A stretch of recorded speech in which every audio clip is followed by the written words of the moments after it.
강국들도 견제하는 한국형 전투기 KF-21.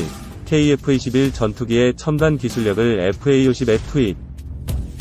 지난달 21일 경남 사천시 사천 비행장 2022 사천에어쇼 현장에서 최초의 국산 전투기 KF-21이 늠름한 모습을 선보여 시민들의 눈길을 사로잡았다.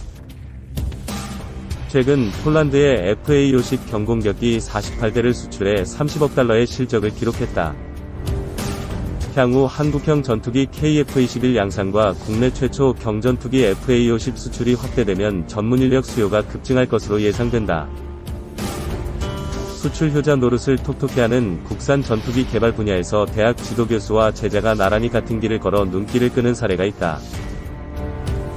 이종현 연구원, 28은 한국항공우주산업 주식회사 KAI 종합군수지원 ILS 사업단에 소속돼 최근 시험 비행에 성공한 KF-21 개발에 참여하고 있다.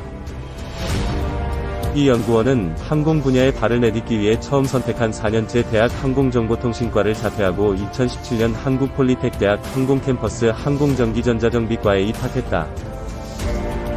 이 연구원은 확실한 특성화 전공을 살려 원하는 곳에 취업하고 싶었다. 이론 수업만으로 취득한 졸업장보다 실무 능력을 키워야겠다는 생각에 대학을 다시 선택했다. 라고 말한다. 이 연구원은 2019년 대학 졸업 후 KAI 협력사인 주식회사 성진 DSP에 입사해 무장통신 장비를 개발하는 항공전투기 엔지니어로 2년 6개월 경력을 쌓았다. 그는 완성된 항공기와 무기체계에 관한 이해도가 있어 전문학사 학위에도 무기개발 실무 경력을 인정받아 연구원으로 이직할 수 있었다. 이어 대학에서 실제 전투기 탑재 장치를 다뤄보고 항공기 프로그래밍, 드론 제작 실습으로 쌓은 경험이 현장 적응에 큰 도움이 됐다. 고 말한다. 이 연구원이 특수한 군 전투기 개발 분야로 진출한 데에는 지도교수의 영향이 컸다. 입학 후 소그룹 지도교수제를 통해 진로를 구체화하면서 전투기 개발 분야에 관심을 두기 시작했다. 폴리텍 대학의 소그룹 지도교수제는 교수 1인당 10명 이내 재학생을 입학부터 졸업 후 취업까지 전담 관리, 소수의 학생 단위로 지도 그룹을 운영하여 관심 분야별 밀착 지도 가능하다. 이 연구원은 교수님과의 상담을 통해 항공통신 제어 분야 엔지니어라는 목표를 만들고 경력 설계를 시작할 수 있었고, 다양한 실무 경험을 위해 먼저 중소기업 입사를 선택한 계기가 됐다. 고 당시를 회상했다. 이 연구원을 지도한 윤근수 교수, 47, 항공캠퍼스 항공전기전자정비과 는 군용항공기 핵심 기술 개발자의 길을 먼저 걸어온 선배 연구원이다. KAI 재직 시 국내 최초 경전투기 FA-50와 고등훈련기 T-50I의 핵심 소프트웨어인 화력제어 비행운용 프로그램 FCOFP 연구개발에 4년간 참여했다.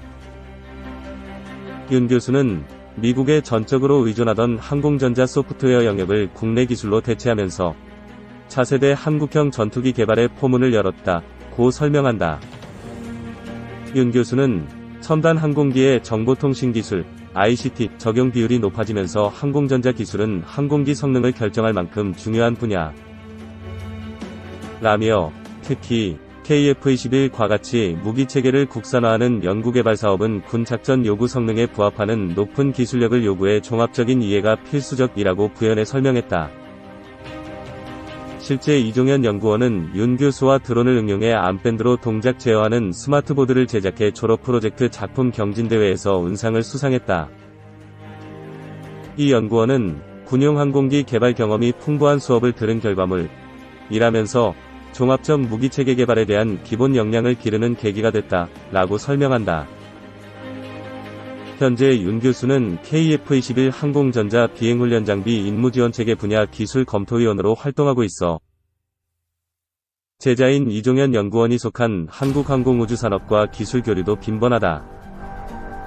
스승과 제자로 인연을 맺은 두 사람은 오늘도 대한민국 항공기술을 발전시키기 위해 눈부신 활강을 이어가고 있다. 항공캠퍼스는 국토교통부에서 항공정비사 양성교육기관으로 지정한 고등교육기관 20개 중 가장 오랜 역사를 지닌 곳이다. 2001년 개교 이후 20여 년간 항공기술 인력 3,954명을 배출했다. 특히 항공정비관은 학위 취득과 동시에 항공정비사 응시 자격 기회가 주어진다. 현장형 실습을 지원하는 각종 항공기, 왕복 엔진, 제트 엔진, 엔진 시운전실 등 방산업체 취업까지 가능한 수준의 교육 환경을 갖췄다. 윤 교수는 국내 최초 항공 MRO 전문 업체인 한국항공서비스는 신규 직원 절반가량을 폴리텍에서 채용할 정도라고 덧붙였다. 오는 7일부터 2년제 학위과정 수시 2차 모집을 시작한다. 모집학과는 항공기계, 항공메카트로닉스, 항공정비, 항공전기전자정비과 4개다. 항공캠퍼스는 최근 10년 평균 취업률 81.8%를 기록하고 있다. 2. 한반도 넘어 세계 하늘을 날다. 베스트셀러 경공격기 FA50 파이팅 이글. FA50 파이팅 이글은 한국항공우주산업, KAI, 이 공군의 노후화된 전투기 F-52, F, A-37을 대체하기 위해 개발한 최초의 국산 경공격기다. FA50에서 F는 파이터, 전투기의 약자이며 A는 어태커, 공격기의 약자다. 50이란 숫자는 대한민국 공군 창설 50주년을 의미한다. 공대공 공대지 임무 수행 가능해. FA50은 KAI와 미국의 방산기업인 록히드 마틴이 협력해 개발한 고등훈련기 T-52 파생형이다. KAI의 훈련기와 전투기 개발은 T-50 훈련기와 FA-50 다목적 전투기, 전투기 겸 공격기의 양대 체제로 정리됐다. 2013년 8월부터 FA-50 양산 1호기가 공군에 인도되기 시작했다. FA-50에는 17,700파운드급 엔진 1기가 탑재됐는데, 이는 F-52, F에 탑재된 5,000파운드급 엔진 2기보다 높은 추력을 낼 수 있다. 그 결과 FA-50은 시속 1836km의 최고 속력을 낼 수 있다.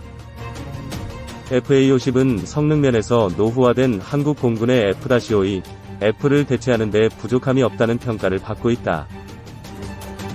FA-50은 이스라엘 M203이 레이더를 탑재해 고등훈련기 임무 외에 다양한 공대공 그리고 공대지 임무를 수행할 수 있다.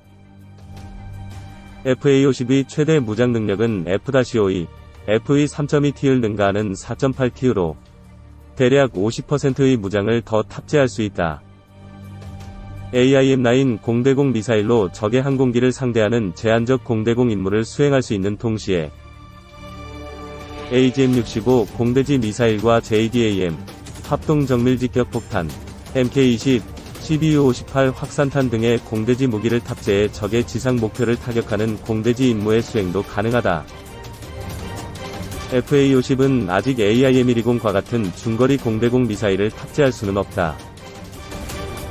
따라서 적 항공기와 본격적인 공중전을 벌이는 것에는 한계가 있지만, 다양한 공대지 무기를 활용할 수 있어 동급의 경공격기 분야에서는 훌륭한 성능을 갖고 있다는 평가다.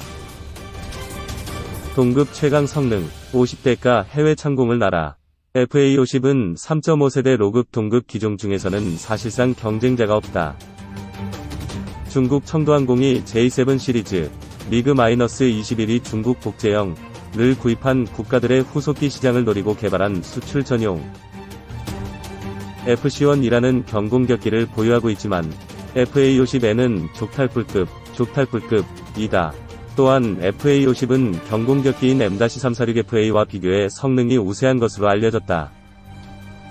이탈리아 레오나르도의 자회사 알레니아 아에르마키가 생산하는 경쟁 기종 M-346FA에는 6,280파운드급의 추력을 낼 수 있는 엔진 2기가 탑재됐는데, FA-50의 17,700파운드급 엔진과 비교하면 추력이 40.9%포인트 낮다.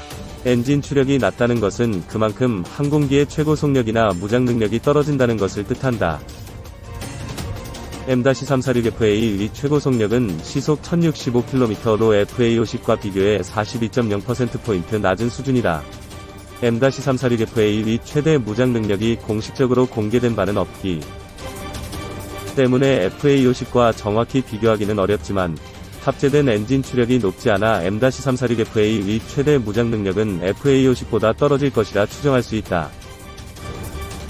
KAI는 현재 FA-50, T-50을 필리핀에 12대, 인도네시아에 16대, 태국에 12대, 이라크에 24대 총 64대를 수출했다. 특히 이라크 수출 실적을 주목할 만하다. 기체 24대는 물론 조종사 운영, 후속 군수 지원 등을 포함하면 총 21억 달러 규모의 계약으로 이는 한국 항공 수출 사상 최대 기록에 해당한다. FA-50은 공격기로는 가격 대비 성능이 우수해 도입 국가의 요구에 잘 맞아떨어진다는 것이다. 지난해 11월 KAI는 이라크와 3.6억 달러, 하나 약 4,246억 원 규모의 T-50IQ 관련 정비, 교육 등을 포함한 후속 운영 지원 계약까지 체결할 정도로 KAI에 대한 국제적인 평가 또한 그 어느 때보다 높다. 이 계약은 해외 고객을 대상으로 한 KAI의 첫 후속 운영 지원 계약으로 지금껏 항공기 수출에 집중된 회사의 사업 분야를 한 단계 확장시킬 수 있을 것으로 기대된다. KAI는 슬로바키아 시장도 노크하고 있다. 방산업계 관계자의 말을 종합하면 러시아의 우크라이나 침공으로 동유럽 정세가 악화됨에 따라 동유럽에서 KAI의 경공격기를 향한 관심이 커지고 있다. 지난해 11월 3일 KAI는 헝가리 부다페스트에서 슬로바키아 방산기업인 LOTN4와 FA-50 수출을 위한 업무협력 협약을 체결했다. 슬로바키아는 노후화된 체코제 고등훈련기 L-39 알바트로스의 교체를 검토하고 있는데 한국의 FA-50이 유력 후보로 평가받고 있다. 교체 물량은 10대이며 총 사업 규모는 5억 달러, 하나 약 5,900억 원 정도로 파악된다. 만약 슬로바키아의 FA-52 수출이 성사될 경우 유럽 지역으로의 첫 수출 실적을 기록한다는 점에서 사업 추진의 의미는 매우 크다. 한국 항공산업의 획기적 발전 이끌 기체 KAI는 말레이시아 공군이 추진하는 18대 경공격기 도입 사업에도 참여하고 있다. 말레이시아 공군은 KAI의 FA-50과 다른 후보 전투기들을 저울질하고 있다. 이 차례는 KAI를 포함해 6곳이 경쟁 중이다. 만약 말레이시아 공군과 인도네시아, 필리핀 공군 등이 T-50 계열의 FA-50을 대량 구매한다면 규모의 경제로 인한 한국 항공산업의 획기적 발전이 기대된다. 이를 위해 정부는 절충 교역과 외교적 지원 등 총력 지원을 펼쳐야 할 것이다.